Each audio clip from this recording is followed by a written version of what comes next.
Hi guys, and welcome to this video on the new moon in Pisces that happens on the 20th of February 2023. Thanks for joining me. It's a pleasure to be with you today. As always, the chart you see next to me here, that's a snapshot of the sky at the moment this new moon is going to take place. I'm going to analyze the chart to see how the planets interact with one another, what energy they create amongst themselves, and how that's going to influence us down here on planet Earth. So this new moon happens at 5 minutes past 8 in the morning. And that's based on Central European time. So if you're on the west coast of the States, it'll happen just before midnight on the 19th of February. East Coast, it'll be 2 in the morning. South America, same thing. And if you're east of Europe, Australia, New Zealand, it'll happen later on during the day, but it'll still be the 20th of February. So in terms of the time zones and the time differences, I always say don't get too hung up on it, because the new moon and the full moon, they're 3-day events. The moon gradually works its way up to these significant moments. So on the 19th, 20th, and 21st of February, I feel that you'll feel the energy of the new moon in Pisces really strongly. Okay, so let's see what's happening then. We've got the sun at 1 degree in Pisces. The sun is the identity that you're trying to embody. It's what empowers you right now. And at 1 degree in Pisces, it kind of says, I want to take the initiative when it comes to my own healing, my own spiritual connection, who I love, what I love. I am interested in that right now. I want to look at my relationships and really what kind of I'm enmeshed with when it comes to other people in my life. So what are my relationships all about? Then because it is a new moon, the moon also sits at 1 degree in Pisces, so they're conjunct. The moon is pitch black and it's taking a time out. It's saying, do you know what? I've been working really hard for 28 days. I need a moment to gather my thoughts, to turn the lights off and to say, what comes next? So the new moon is, because of that, it's taking a moment to kind of, re-coordinate itself. It's a great time to then reflect for a moment and to say, okay, before I rush off and do A, B, and C, what is it that I want to look at in the next 28-day period? So it's a great time to kind of plant seeds of intention. And because this is at 1 degree in Pisces, I think the question is very much going to be around, what am I doing in my relationships? What do I expect in my relationships? If things aren't working, how can I change them? So if the sun is what you're striving towards on a conscious level, then the moon is what you feel on a subconscious level.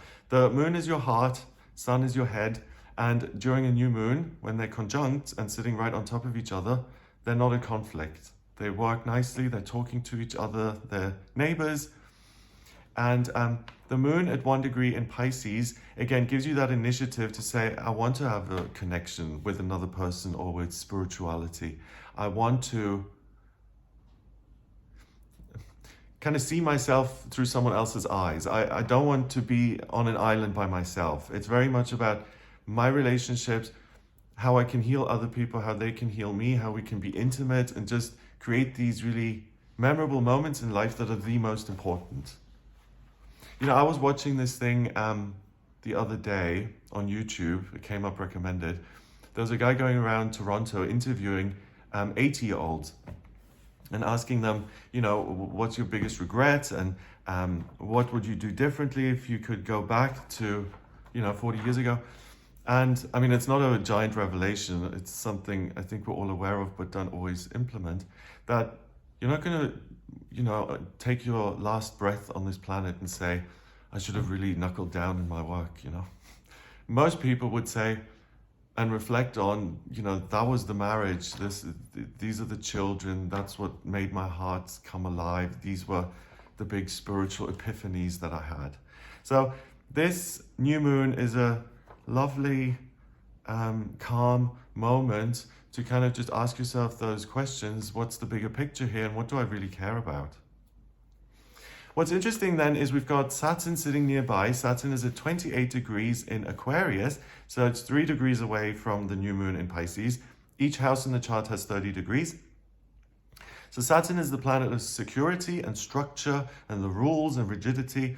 And Saturn in Aquarius, to me, represents really the institution as such, or the group of people who have decided that this is the wisdom, this is the right answer. It's a general consensus, and it's the mainstream, it's the way things are done.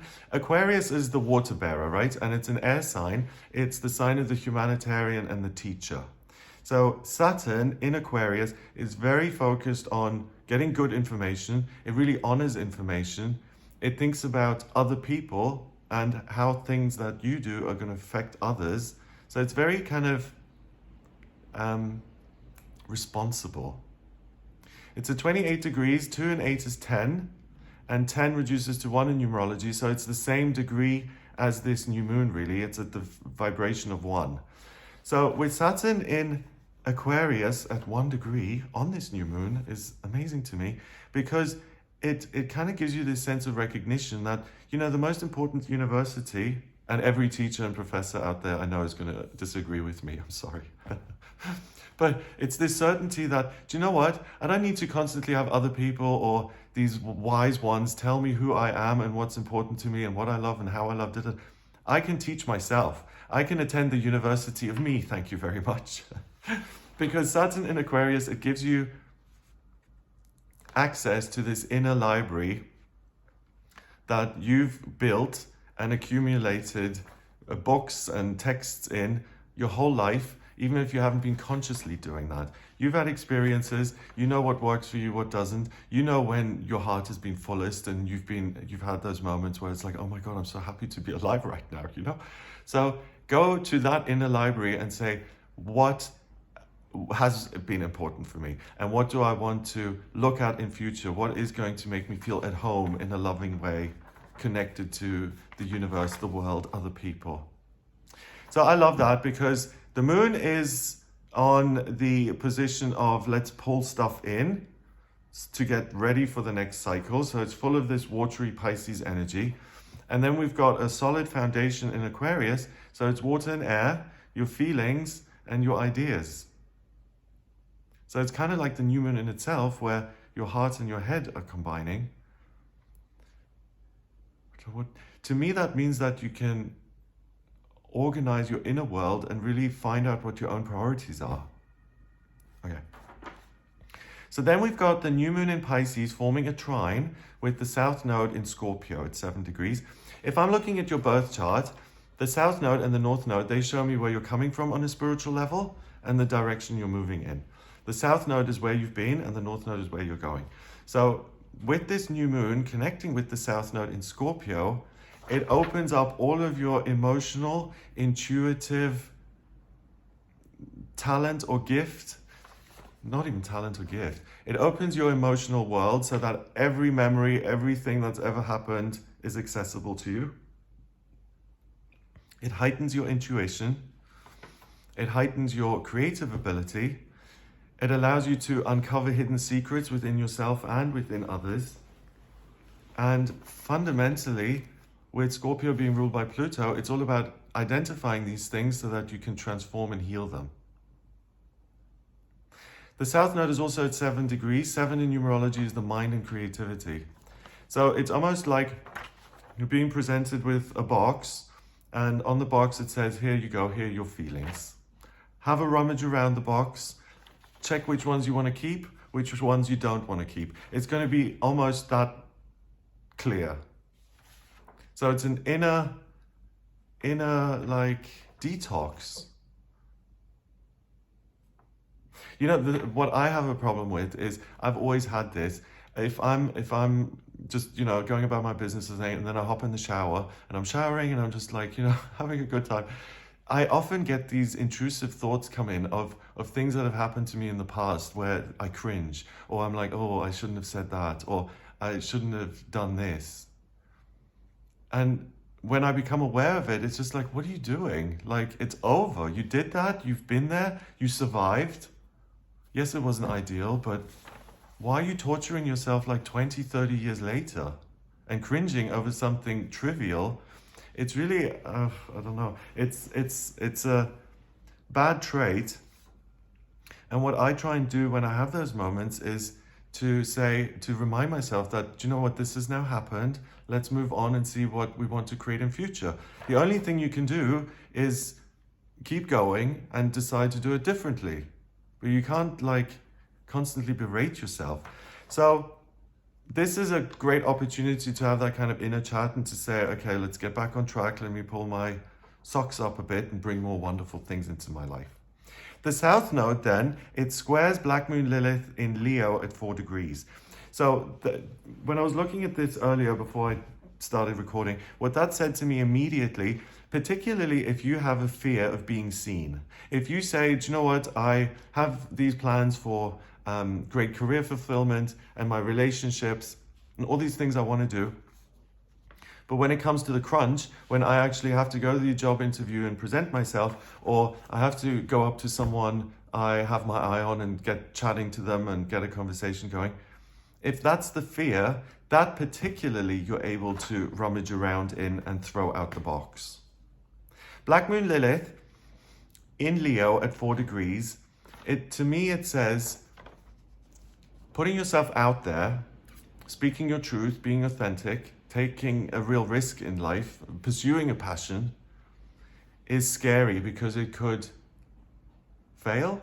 It could make me more insecure about everything in life. If this passion that I really care about, what if I try it out and I failed? I'll be devastated, right? So if that's the case, you hold yourself back. You don't want to try it because what if it does go awry? Putting yourself out there feels scary or even dangerous.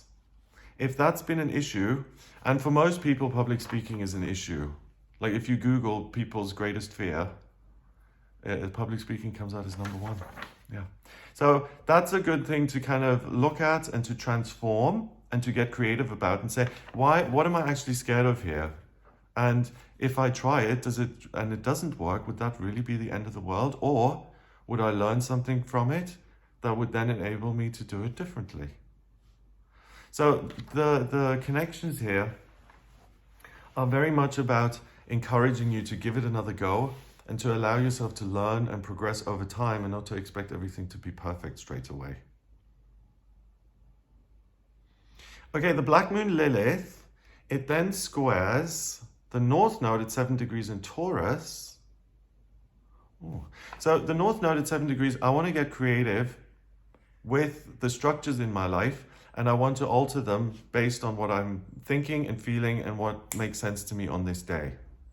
So doing the inner kind of organizational work then spills over into your practical circumstances and you'll be able to make changes as a result. Uranus is on top of that North Node at 15 degrees in Taurus. So by doing that work, there's the opportunity for something miraculous to change.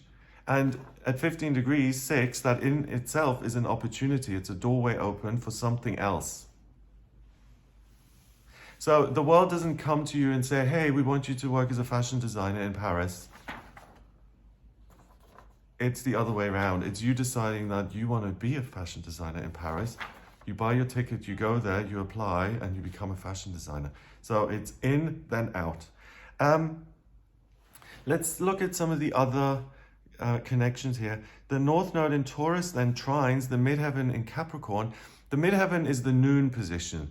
And if, again, I'm looking at your birth chart and you're asking me what are my vocational talents and skills, I look to the midheaven because based on the chart thinking, that's noon. That's when you're most yourself. You're out and about in the world doing stuff. And it's the nature of that midheaven that indicates what your aptitudes are going to be. Capricorn is an earth sign. It's ruled by Saturn, structure, solidity, hard work. And it's very much about getting to the end. It's very results oriented and it's tough and it doesn't really care about little scrapes and bruises along the way. It only has its eye on the prize and it is so resilient and it will do anything to get there. So Capricorn people, a lot of the time, if they have a lot of Capricorn in their chart, or their sun particularly, can be very grounded, consistent influences. And anyway, So funny. Okay, so with it being at 2 degrees, 1 and 2 is a relationship, right? So I'm looking at the relationship I have with work and what I'm working towards in my practical circumstances. And I want to like jiggle things around a bit and to see if they are appropriate for what I'm feeling right now via this new moon. Okay, some of the other aspect patterns the moon in itself forms then, the new moon. So I've mentioned the trine to the south node. It's semi-square, so it's 45 degrees away from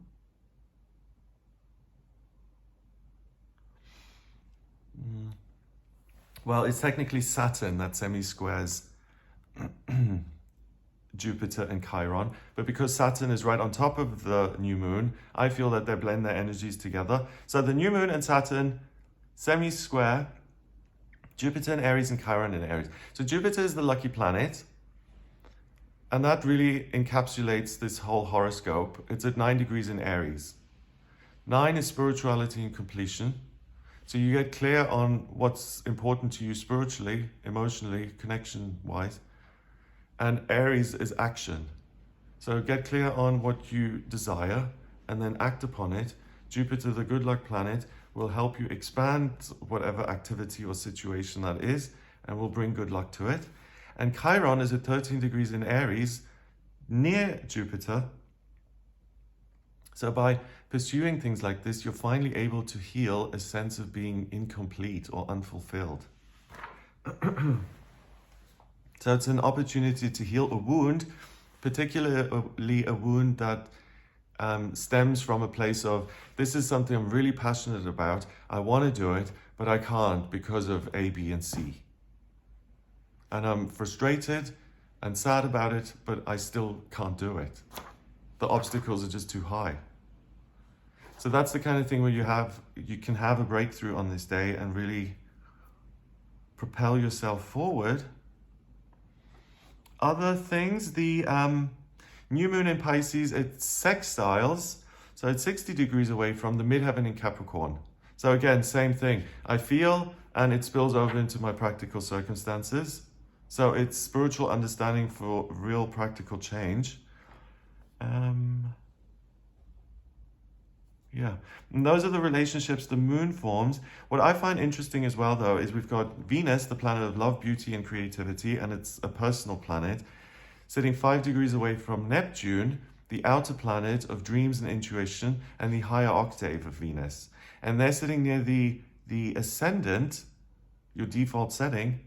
So spiritual love, feeling connected, wanting to be of service to yourself and other people. It provides a very warm and cozy atmosphere where, again, it's safe enough for you to look within and to say, these are the things that no longer work, these are the things I want to keep. It's like you're being held by the hand, said, it's okay, you can do this work. Don't worry, everything's going to be fine. Yeah.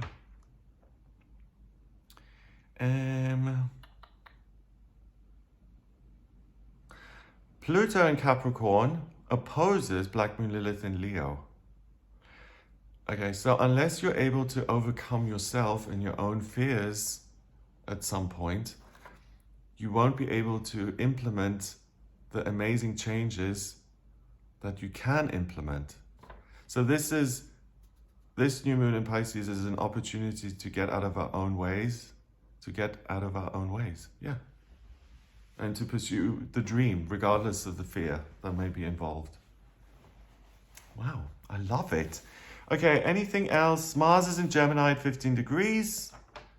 That trines Mercury and Aquarius, but they don't really have any interactions with the moon. Both of those in air signs make you very communicative and very willing to connect, which makes sense, because that's the key here, to connect and then to get something out of it. Okay, let me see if I've missed anything. Oh yeah, something really significant. If you look in the center of the wheel, there's a big blue rectangle. And that is called a mystic rectangle in astrology. It's a major aspect pattern. And it is what it says. It's a mysticism. It's an unusually strong connection to something invisible that informs you and enlightens you.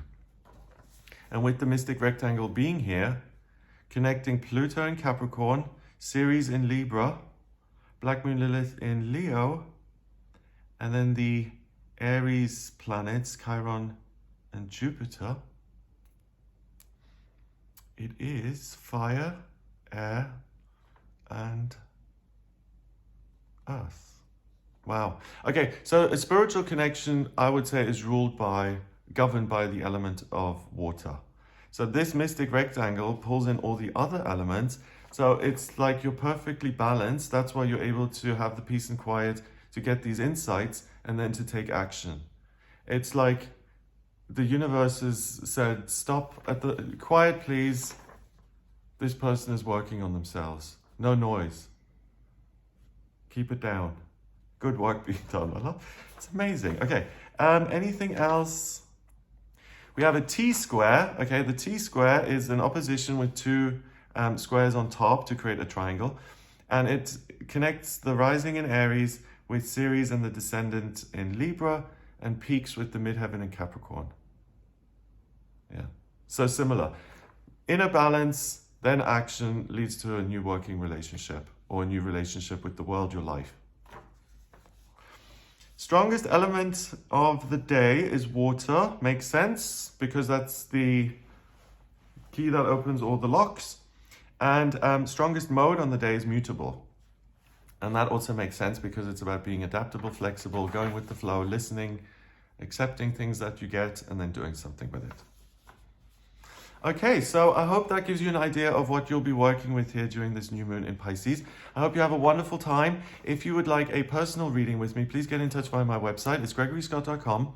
In my personal readings, I use astrology, the tarot, numerology, and my intuition. I combine all of them to answer any questions you may have. To draw up your birth chart, I need your place of birth, date of birth, and time of birth. If you don't have the time of birth, then please order a chart rectification with me. That's a process where you send me 10 or more life events, and I actually manually work out your time of birth on that day. Once I have that, then I'm able to draw up a wheel like this, and I can analyze the chart same way I've analyzed this, just within the context of who you are. It's really like a blueprint of you.